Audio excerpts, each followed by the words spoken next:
The Philadelphia 76ers have been the best team in the Eastern Conference this year, where they currently hold the first seed, which isn't exactly saying much because the Eastern Conference has been horribly bad this year, but hey, they are number one. But comparing them to what they looked like last year, they clearly look miles better. Joel Embiid is looking like an MVP candidate, averaging 30 points per game on 50, 40, 86 splits. Ben Simmons has cemented himself as maybe the best defensive player in the NBA, specifically on the perimeter, while finally being a little bit more aggressive with his scoring, making up for his earlier slump in the season. And the role players on this team, as well as like Tobias Harris, if you probably wouldn't consider him a role player, have all been fantastic as well. Add on to that they have Doc Rivers rather than Brett Brown as their head coach, and this team is far better than last year. But when I posted my belief in this team on Twitter, I actually got a good amount of pushback that instead of my normal reaction, which was fuck you, I'm right, I actually heard a good amount of stuff that made me think, maybe I should hesitate in actually saying that I really believe in this team. This video was originally going to be, are the Philadelphia 76ers contenders, or maybe like why they will win the East or something like that, but upon more looking into this team, there's a lot of reason to hesitate, but I also think there's a good amount of reason to believe in this team. So are the Philadelphia 76ers contenders or pretenders? Let's talk about it.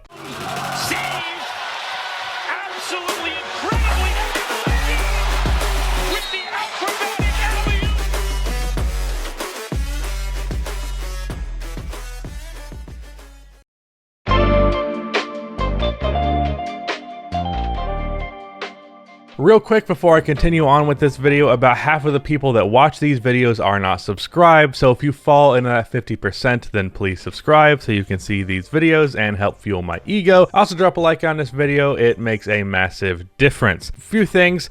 Newest deep dive video on Sam Hinkie did not do very well. I kind of suspected it would not do as well as the previous ones, but it's like not even doing well as regular videos, so if you could go check that out. If you watch the first 3 deep dives, even if you don't really care about Sam Hinkie, I think you'll like that one. Also, it's related to the topic of this video, so if you're a Sixers fan, go watch my video on what I think of Sam Hinkie. Other than that, new podcast is out where me, Mojo, and Rudy talk about some stuff we did as kids. That was a really fun episode. Go check that one out. And anything else? No, I don't think there's anything else. All right, let's move on with the topic of this video. So before we talk about what made me hesitate with this team, let's actually talk about what made me initially very confident in this team. So really the first thing with the Sixers that makes me think, damn, this team can be really good is the defense. I've said before in the past that even though Ben Simmons and Joel Embiid can be an awkward fit on the court a lot on offense, because they are so good defensively and they have the potential to be so impactful defensively, there could be a world where they're just one of the best defenses in the NBA, and as long as the offense makes it towards the middle of the pack, then they can get the job done. And with that, the Philadelphia 76ers are currently 5th in defense and middle of the pack in offense, so there you go. Ben Simmons specifically is probably the best defender on this team, and that's no knock on Joel Embiid. I'm just kind of starting to get to the opinion where I'm like, maybe Ben Simmons is the best defensive player in the NBA. He is certainly, in my mind, the best perimeter defensive player in the NBA, while also being nearly 7 feet tall with long arms and good athleticism and strength to the point where he can defend big men. I think he is the best matchup for Giannis in the NBA right now, and I mean, he also put Luka Doncic and Damian Lillard in prison when he was matching up against them. So a guy who can lock down players of that caliber is something to be feared defensively. Then add on to that Joel Embiid is one of the best rim protectors in the NBA, a very good post defender, and while not the most switchable big in the world, also not the worst, and you have a pretty damn good defensive foundation with both Danny Green and Matisse Thybulle also being guys who can really give offensive players fits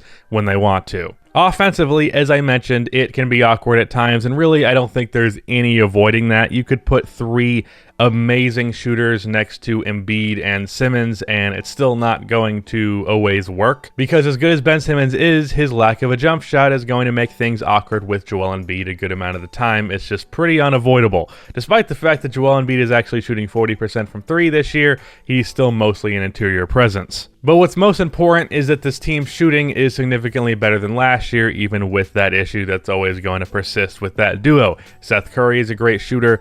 Danny Green is a reliably, well, not reliable, that's a horrible word to describe Danny Green's shooting. He is a respectable one most of the time, but he can have shit games from time to time. Just ask any Lakers or Raptors fan. Then Tobias Harris is also shooting very well from 3 this year, and I think it might be a career high. Last I checked, it was in that kind of range. I don't know, it might have changed since then, but very good shooting on this team in comparison to last year. The depth on this team as well. Off of the bench, this team has Tyrese Maxey, Shake Milton, Dwight Howard, and Furkan Korkmaz. That is a good bench for sure. Like, a lot of depth on that one. And Matisse Thybulle coming off of that bench. So that's definitely a positive for the Sixers as well. Add on to this that, as I mentioned earlier, even though Doc Rivers is not the best of the best, he is not one of the worst like Brett Brown was. So you got to give him that.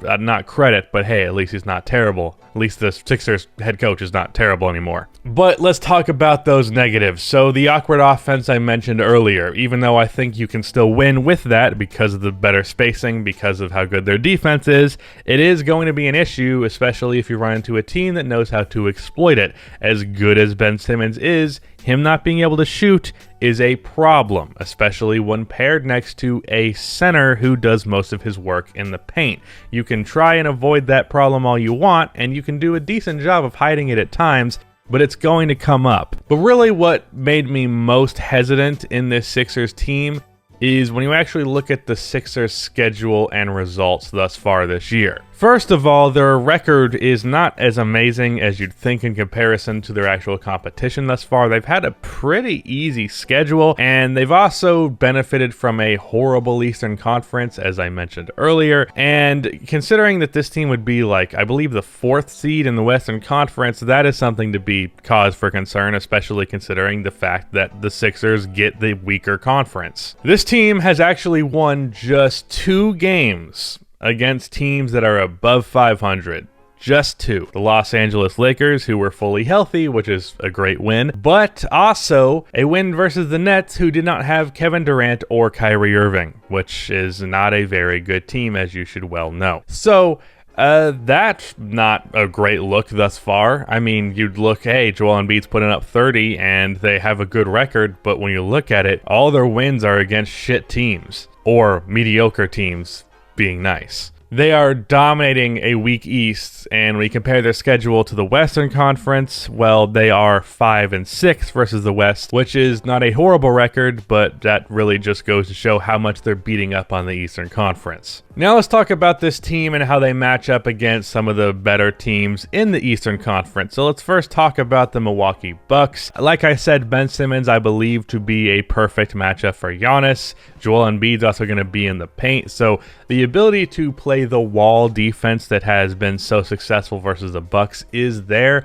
and they still have the great perimeter defense on top of Ben being on Giannis. They have Danny Green who can be there. They can sub in Matisse Thybulle, who can give Chris Middleton issues as well, or at the very least contain them. Versus the Brooklyn Nets, see, I think Ben Simmons can kind of take one of them somewhat out of the equation. I mean, I wouldn't pick Kevin Durant because I don't think there's any stopping Kevin Durant, but I could see Ben Simmons having James Harden or Kyrie Irving have a really bad series if he wanted to. And Joel Embiid offensively, who the fuck is stopping Joel Embiid in the paint on the Brooklyn Nets? Because as of right now, they have nobody who's going to stop him. So that is certainly a matchup that I could see the Sixers winning, just purely based on the fact that Ben Simmons can take one of those big 3 out of the equation, and they have nobody to stop Embiid. And in the Miami Heat, they're kind of a wild card, as they have been in the last year as well. Very good matchup for Embiid is Bam Adebayo, so that's not ideal. The Heat also know how to run strategic defenses that take over. The Heat also know how to run strategic defenses that expose weaknesses in offenses, and being that the Sixers' weaknesses in their offense isn't even really that hard to pinpoint, that's not going to look all that pretty, and Eric Spoelstra is going to outcoach the shit out of Doc Rivers, as I would expect. So that series, I honestly can't really predict that one strongly. The Heat have been on a surge lately ever since they've really gotten healthy, which is why I said it was kind of stupid to call them frauds. So yeah, I don't know. I don't really know with that one, but I do think it's possible for them to beat both the Nets and the Bucks in the playoffs, specifically the Bucks, because they might be the best version of the Wall defense that we ever see. So let's just say they make it out of the Eastern Conference. Can they beat any of the teams in the West? Well, if I'm a betting man, I'm putting my money on both of the LA teams over the Sixers team easily, and then I'm also putting my money on the Jazz over this Sixers team. So I don't think this team is winning a championship, though I think if you make the finals, you are pretty much in the contender category, and I don't think it's impossible for the Sixers to make the finals. But I'm going to need to see more from them in the regular season before I am confidently saying that this team is a real threat to win the 2021 championship. I don't think they beat the LA teams. I don't think they beat the Jazz.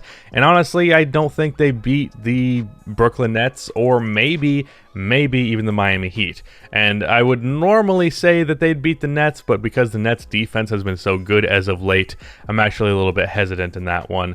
So yeah, I don't think this team is winning the East. I think they have a real shot at it. I think they could even make the finals. But if they did make the finals, I am not betting on them winning unless one of those three teams that I mentioned does not make it, which would completely shock me. I think they could beat the Nuggets. Any other team that I'm thinking of, I think they could beat the Blazers.